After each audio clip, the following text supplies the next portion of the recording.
on this sword, right? So it means Alonso Sahagún made tornado in 1596. That was the blade. Right? So Sahagún didn't make the whole rapier. He made the blade. Toledo was an export blade market. They made hilts too, right? But mostly they made the blades that they sent out. And Sahagún, there's two of them. Sahagún the Elder was just at the very end of his career, possibly almost dead. Yeah, I think by this time he was died in 1596. Yeah. So there was Sahagún the Younger, who was his son, who made them, and he's a famous enough smith that even for a couple hundred years after this, we see blades marked Sahagún because it was a famous name. It comes like some of these sword makers become almost magic, right? Like Alfred or Andrea Ferrera. Right? So he was an Italian swordsmith who was brought to the British Isles to teach the British how to make flexible steel blades.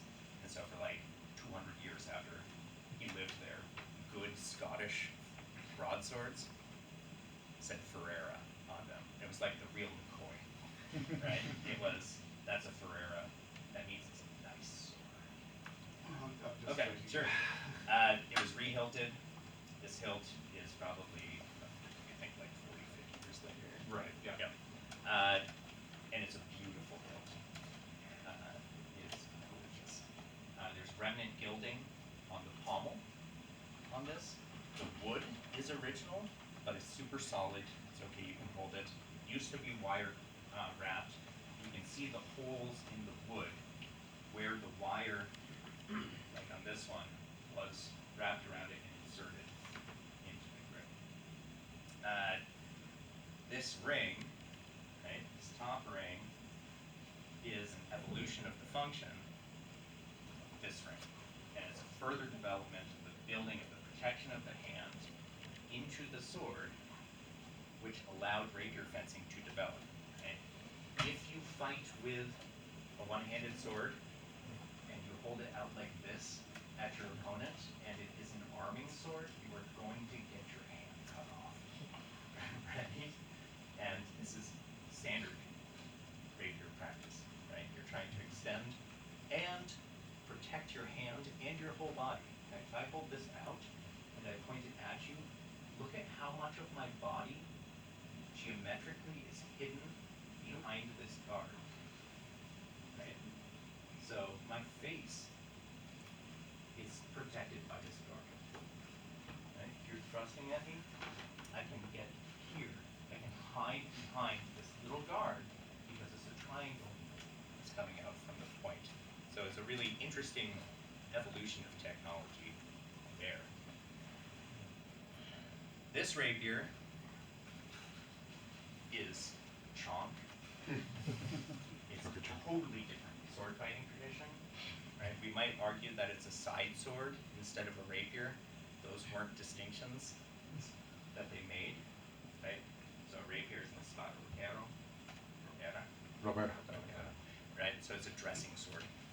It's a civilian sword. Right? This guy is in fantastic shape.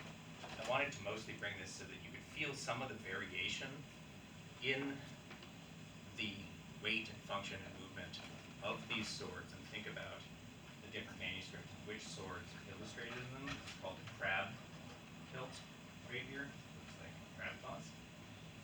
It's very thick. It is Italian.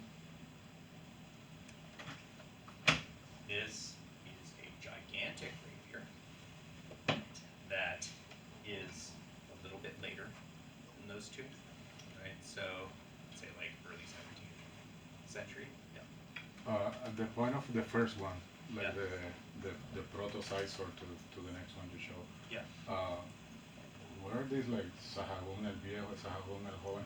They're getting the raw materials. So they're producing them in Spain. So you had like three major centers in Western Europe of steel production in the early Renaissance period, and it was Solingen and Passau in Germany, Toledo in Spain, and a little bit Cayenne in Italy.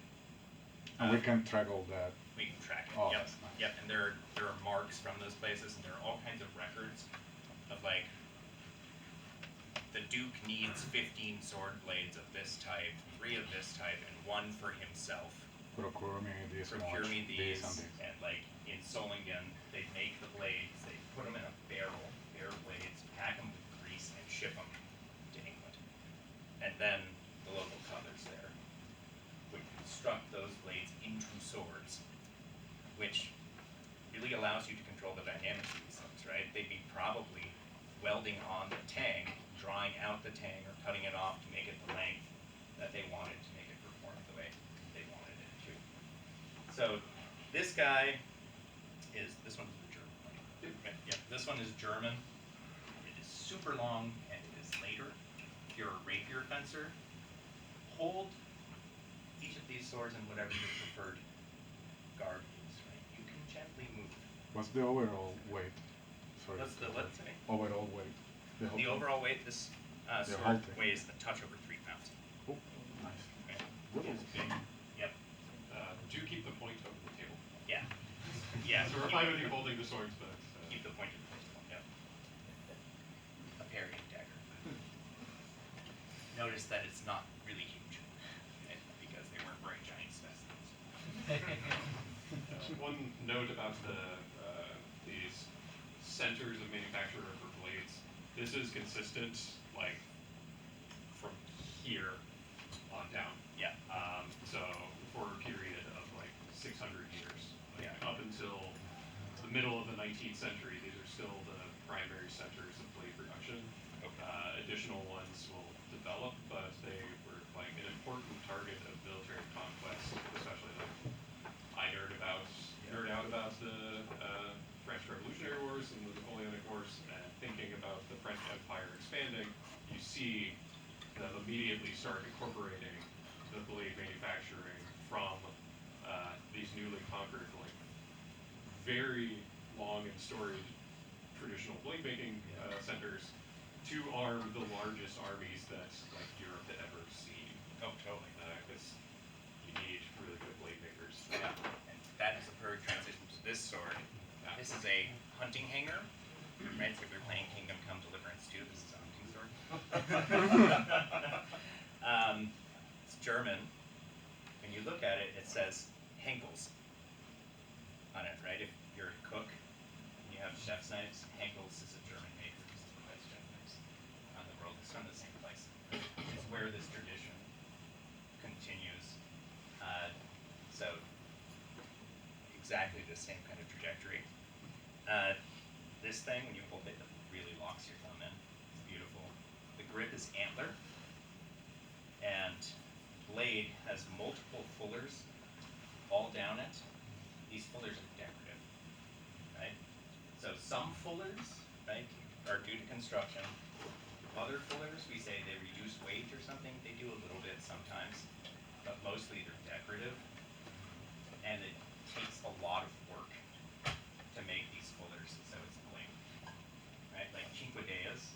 So there's the famous Cinquedea that belonged to Cesare Borgia that has like 19 fullers down it, and it's damascened and it's beautiful, and it's because he was the son of the Pope, right? And like, it was jewelry, and it worked. It's a good sword, but the reason it had that was it was just an ostentatious show of love to do those fullers. This sword is a piece of paper out here, and so cutlass fighting seems to have been, or hanger fighting seems related to like bronze sword fighting, and I think if you think of single stick, if any of you fight single stick, hold this sword, right? This is one end of the spectrum of the things that you're trained to fight with. This thing weighs like 1 pound and 4 ounces, and it is disgusting. And as Dale pointed out yesterday, there are 2 cut marks in it, in the grip, which No blood? if you were mounted and riding and someone cut at you, their blade hit you on the grip and skipped. Right? So this may be a little bit of a time capsule of a close call that our friend who owned this sword might have had. Maybe riding through the Black Forest on his way to his lands or something. This one should be understood alongside. This other hanger, this is an English hanger. We know because the hilt is sterling silver and it has jeweler's marks. So jeweler's marks from England on the hilt. This is called a boat hilt. It's very common on small swords, but it's also used on swords like this. It is in stunning condition and has the moon and stars, the piercing in the blade. When you see piercing, not to put poison in. Right? This is one of the kind of bits. It's decorative. Right? If you're putting poison in, it can be way out here. Also, my wife's a toxicologist, and I was like, "What could you put in there?" And ricin wasn't invented yet, although there were castor beans, and that would work. The only poisons that they would probably actually be putting onto blades were aconitum, which is wolfsbane, which is quite poisonous. If anyone ever wants to talk about that with me, I will nerd out about poison. Is there anything else you want to say? So the hallmark audits are really great because they give us an exact location and date of the manufacturer of the hilt. They're in a number of different places. So you should take a look here. You'll see there's tiny lion rampant, and then head with a crown, the letter U,